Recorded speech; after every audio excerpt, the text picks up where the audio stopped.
অযোধ্যাবাসীরা, প্রজারা মহারানী দেবী সীতার উপর যে গভীর লাঞ্ছনা আরোপ করেছে তার উপর ভিত্তি করে অযোধ্যার মহারাজ শ্রীরামচন্দ্র মহারানী দেবী সীতাকে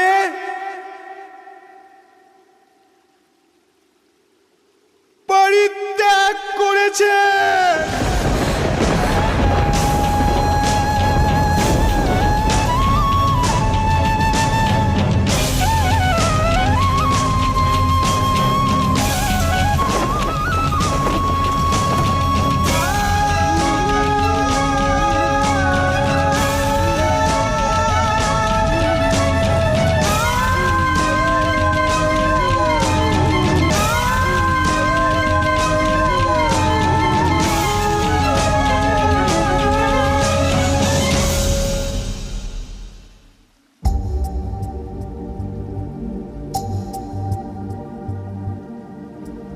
जन्मों का बंधन तोड़ूं मैं कैसे, तुमको भंवर में छोड़ूं मैं कैसे। ये जो विरह है, जो वेदना है, रहमान ऊंचा हमें सोचना है। यूं विछोह की बात पर विचलित ना हो मेरे राम।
যিনি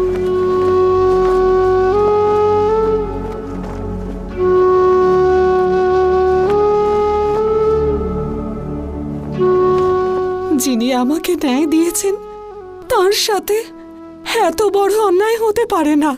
এখন হলো ন্যায়। অন্তত একজন পতিতা সেখানেই যাচ্ছে যেখানে যাওয়া উচিত। রাবণের কাছে কাটিয়ে এসেছে না।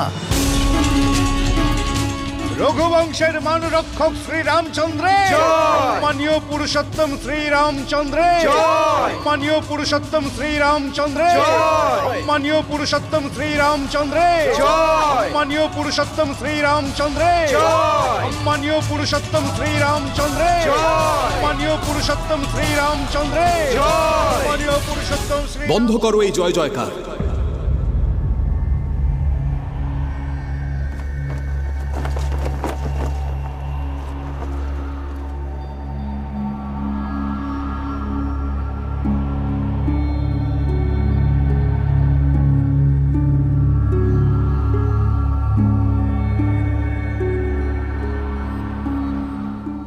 যুদ্ধ জয় করলে জয় জয়কার করা হয়, আর আজ অযোধ্যা সবচেয়ে বড় যুদ্ধে হেরেছে।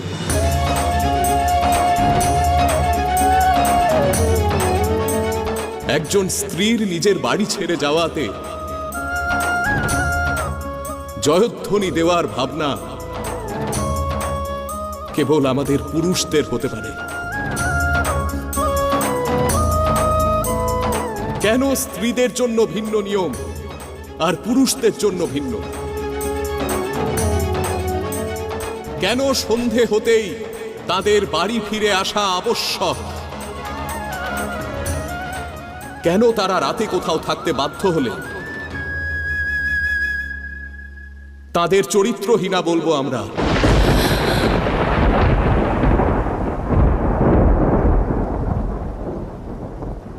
এখন তো মনে হয় যেই প্রকৃতি স্বয়ং নারী হয়ে নারীদের শত্রু,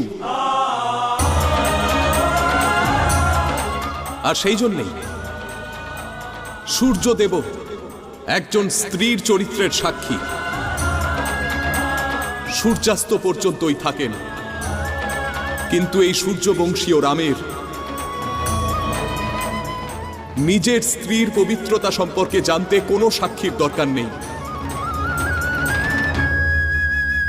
আমার দৃষ্টিতে সীতা সর্বদা পবিত্র ছিল, পবিত্র আছে, আর সর্বদা পবিত্র থাকবে।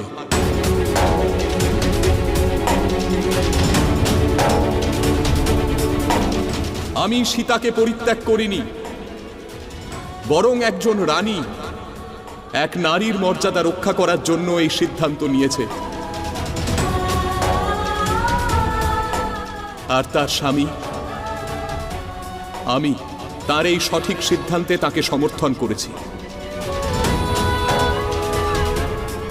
কারণ এই অন্যায় ভাবনা বদলে দেওয়া দরকার।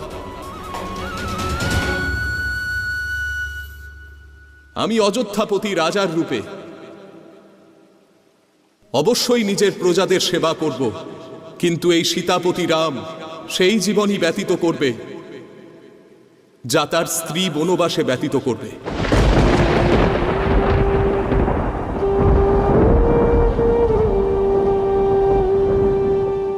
অযোধ্যার মহারানী সীতা ততদিন ফিরবেন না যতদিন অযোধ্যার পুরুষেরা নারীকে তার উচিত সম্মান দিতে না শিখছে।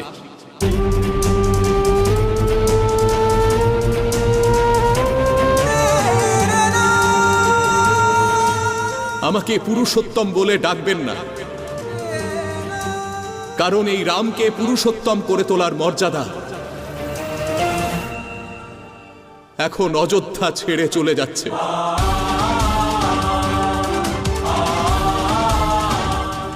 এই যাত্রা পরিত্যাগের নয়, পরিবর্তনের। আশা করছি যে এখন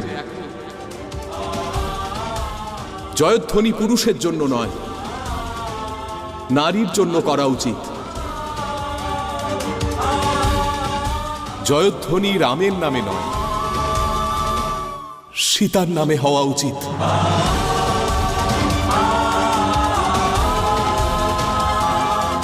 সীতাপতি রামচন্দ্রের জয়! সীতাপতি রামচন্দ্রের জয়! সীতাপতি রামচন্দ্রের জয়! সীতাপতি রামচন্দ্রের জয়! সীতাপতি রামচন্দ্রের জয়!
রথ থামাও লক্ষণ।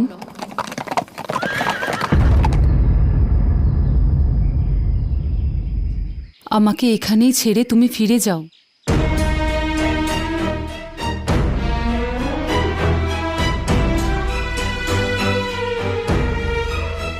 এখানে না মাতা, কখনো নয়। এই জায়গা সুরক্ষিত নয়।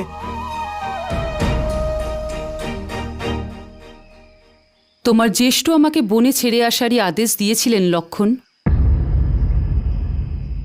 সুরক্ষিত স্থানে নয়। মহারাজার আদেশ আমার মনে আছে, কিন্তু এক পুত্র নিজের মাতাকে নির্জন বনে একা অসহায় ছেড়ে দিয়ে কি করে যেতে পারে মাতা? না মাতা, আপনাকে সুরক্ষিত স্থানে ছেড়ে তবেই আমি যাব। কেন সর্বদা একজন নারীকে তার সুরক্ষার জন্য কখনো পিতা, কখনো স্বামী বা কখনো তার পুত্রের সাহায্য নিতে হয়? সিদ্ধান্ত আমি নিয়েছি, তাই পথ আমি নিজেই খুঁজে নেব। কিন্তু মাতা, এই অবস্থায়, যখন আপনার গর্ভে রঘুকুলের বংশধর। না মাতা, আমি আপনাকে ছেড়ে যাব না। লক্ষণ, একজন মা খুব ভালো করে জানে যে তার সন্তানের সুরক্ষা সে কিভাবে করবে। আমি একজন মায়ের ধর্ম পালন করব, আর তুমি একজন সেনাপতি হওয়ার ধর্ম পালন করো। তুমি মহারাজের আদেশ পালন করো।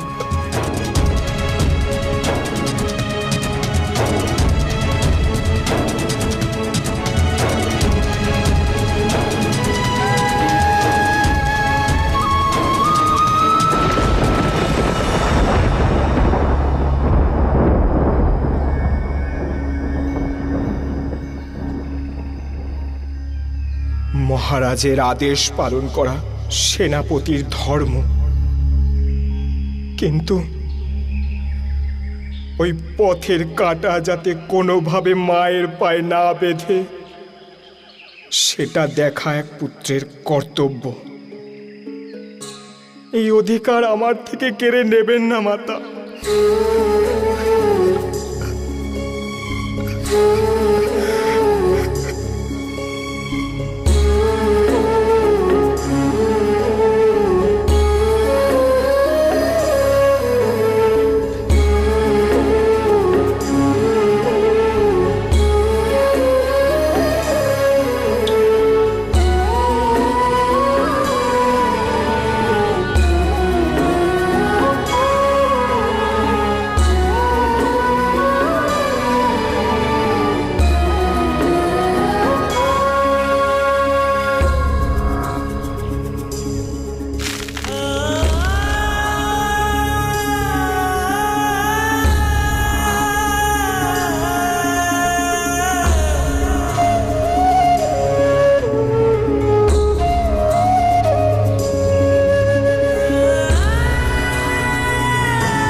আরও একটা কথা লক্ষণ, আজ কর্তব্যের পাল্লা ভারী, কাল যদি আবেগের হয়ে যায় তাহলে আমার উদ্দেশ্য কখনোই সফল হবে না।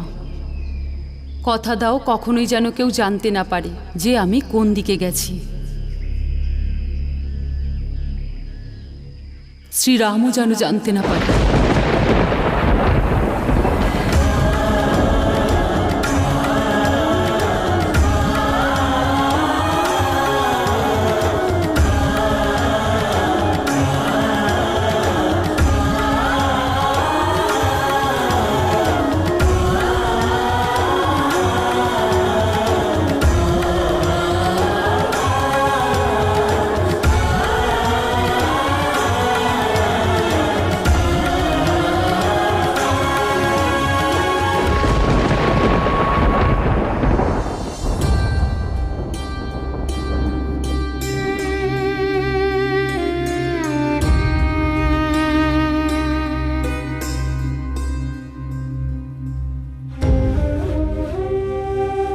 প্রভু, নিজেকে আপনি দোষ দেবেন না, আমাকে আজ্ঞা করুন, আমি এটা দেখে আসি যে মাতা সুরক্ষিত আছেন কিনা। যে রাবণের লঙ্কায় নিজেকে সুরক্ষিত রেখেছিল সে নিজের সুরক্ষা করে নেবে হনুমান। আমার দুঃখ এই যে রাজমুকুটের ভারে নুব্জ এই স্বামী নিজের স্ত্রীর সাথে নেই।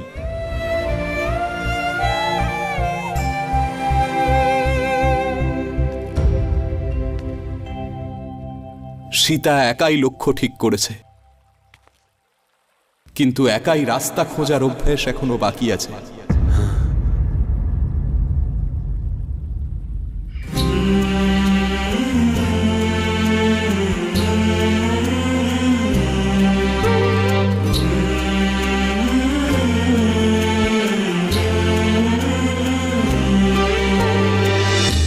जड़ से जुड़े थे कल तक दोनों, आज अलग है जड़ से दोनों।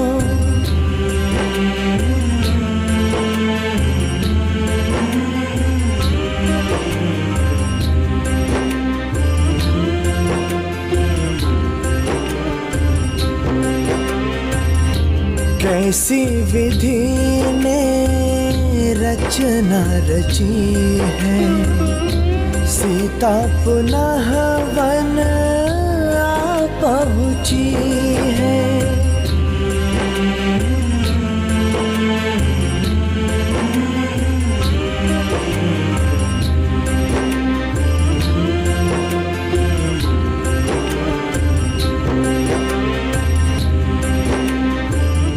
তোমাকে এই আভাস দেব যে আমার ভালোবাসা ভাগ হয়ে গেলেও তাতেও তোমার ভাগে কম পড়বে না, আর না আমাদের ভাবী সন্তানের ভাগে। চিন্তা করবেন না আর্য, আমার বনবাস কাটানোর অভ্যাস আছে। তখন আমি তোমার সঙ্গে ছিলাম সীতা, আর এখন তুমি একা।